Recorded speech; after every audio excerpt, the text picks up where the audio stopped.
Tarian ini akan menggambarkan para pelayan Tuhan dalam mengemban tugas dan tanggung jawab.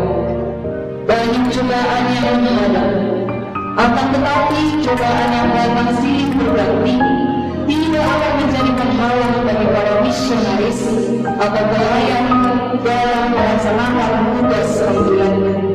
Cobaan yang dihadapi harusnya menjadi penguatan dari para pelayan, saling bergandengan tangan, saling berdoa, sehati sepikir dalam melakukan pelayanan dengan kasih dan tanggung jawab akan membuat para pelayan kembali menjadi lebih bertugas melakukan pelayanannya dalam menghadapi era revolusi industri.